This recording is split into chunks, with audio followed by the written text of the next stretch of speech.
Greetings to all you English warriors out there. This is lesson number 45, and in this lesson we are going to talk about 3 new clauses in the English language that are called, number 1, the clause of result, number 2, the clause of concession, and number 3, the clause of purpose. Okay, so first, can you please tell me, what is a clause? Do you know? What is a clause? Well, a clause is the basic building block of a sentence which has to contain a subject and a verb. Okay, so a clause must contain 2 things, a subject and a verb. Don't forget. Now, a clause can function as a simple sentence, or it may be joined to other clauses so as to form more complex sentences. Okay, and in this lesson, you're going to learn how to form your own complex sentences. Okay. Now, let's go ahead and dive right in. We're going to look at the clause of result first. We use the clause of result to express the result of an action or a conclusion. So we have a formula right here, and let's take a look at the formula and make a sentence. This first formula for the clause of result is using the word so plus an adjective or an adverb, okay, plus the word that. Okay, again, so plus the adjective or adverb plus that. For example, I was so excited that I called my family immediately. I was so excited. Excited is when you are so happy about something. You feel good about something. You cannot wait. You're woohoo, you are excited. Okay, so I was so excited that I called my family immediately. Immediately means right now. And I see that we have a mistake right here for immediately. We actually, when we spell immediately, we need an E right here. Okay, M-I-M-M-E-D-I-A-T-E-L-Y. Okay, sorry guys.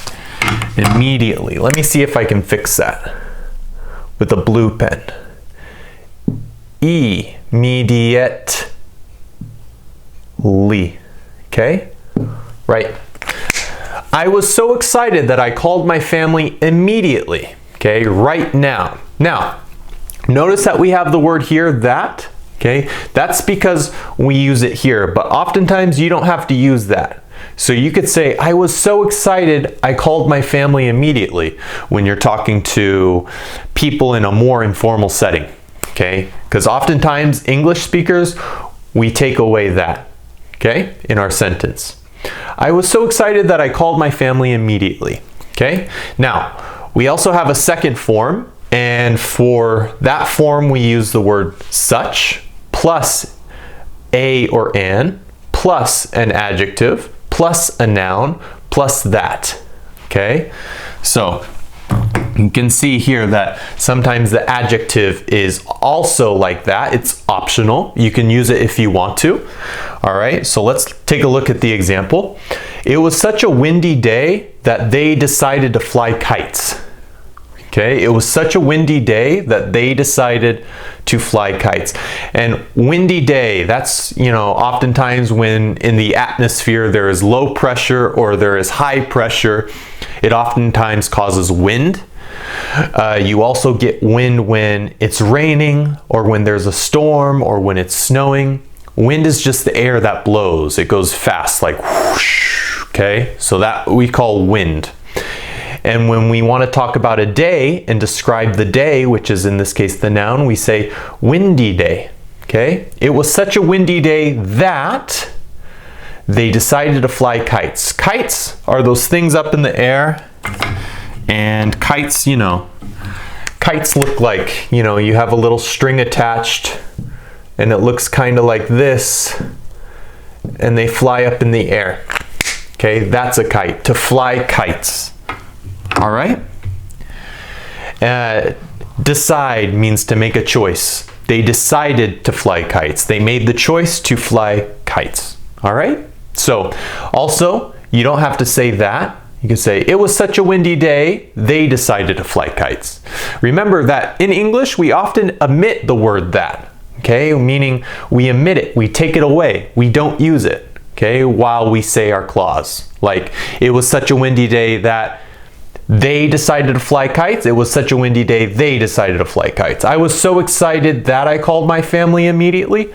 I was so excited I called my family immediately. Okay?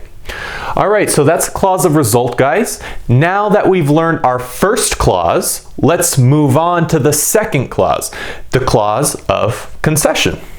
Okay, the clause of concession. Now we use the clause of concession to express contrast or opposition to the main clause of a sentence. Let's look at a few examples. So first, we're going to have to use the formula here in red, and we use although or even though. You decide, okay, you choose which one you want, plus the subject plus a verb. Okay, so although or even though plus subject plus verb. For example, although she knew the answer to the teacher's question, she was too shy to raise her hands, or to raise her hand. Shy means like you're timid, okay? You don't have enough courage to raise your hand, okay? That's to raise your hand. Teacher, teacher, call on me? Nah, if you're shy, you don't really do that. You're more scared. You don't want to look people directly in the eye. You're shy, okay? So let's read this one again. Although she knew the answer to the teacher's question, she was too shy to raise her hand, okay? Or you could say, even though she knew the answer to the teacher's question, she was too shy to raise her hand, okay?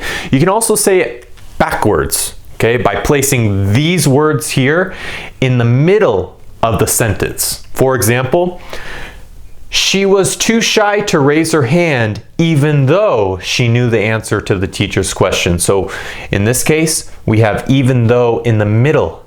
Okay, even though goes in the middle. In this case right here, even though and although go in the beginning. Okay, so beginning, middle. All right, so she was too shy to raise her hand even though she knew the answer to the teacher's question.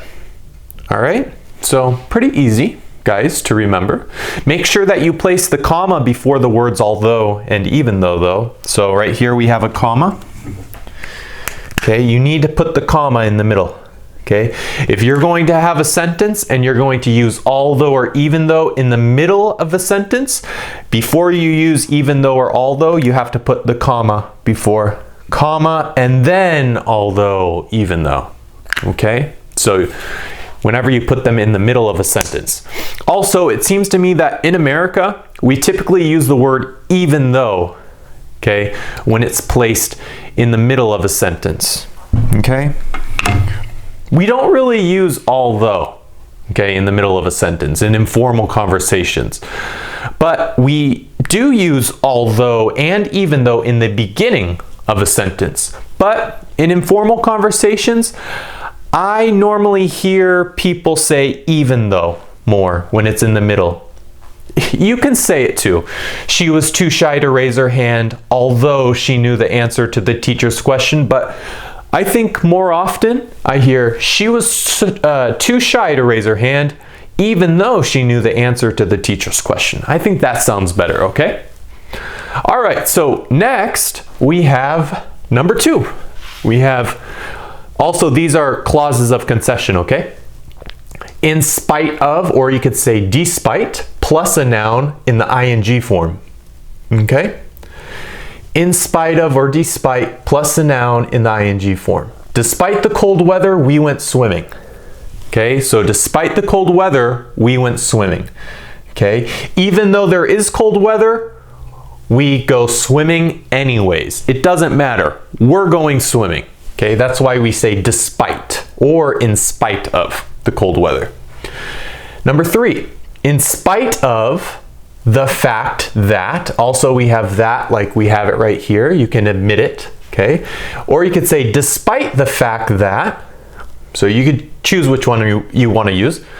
He denied his involvement despite the fact that he was caught on camera. Or you could say he denied his involvement in spite of the fact that he was caught on camera. Okay, and remember, we don't have to use that if we don't want to. Okay, you could say, he denied his involvement despite the fact he was caught on camera. He denied his involvement in spite of the fact he was caught on camera. Okay, so even though he was on camera, he still denied his involvement. Okay, even though he's on camera, he still denied his involvement, even though everybody knows it was him. So despite the fact, in spite of the fact.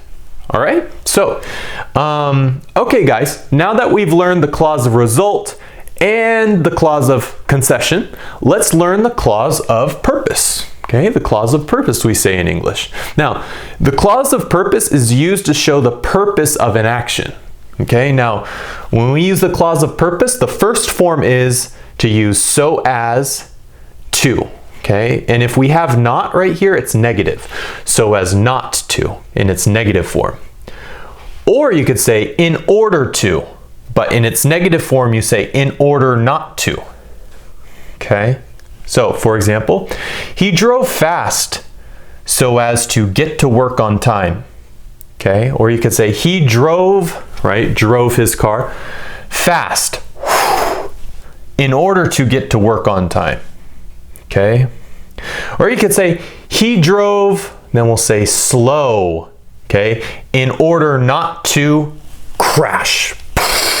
Okay, or you could say he drove slow so as not to crash or have a collision. Okay, so that's our first form. Let's go ahead and look at the second one.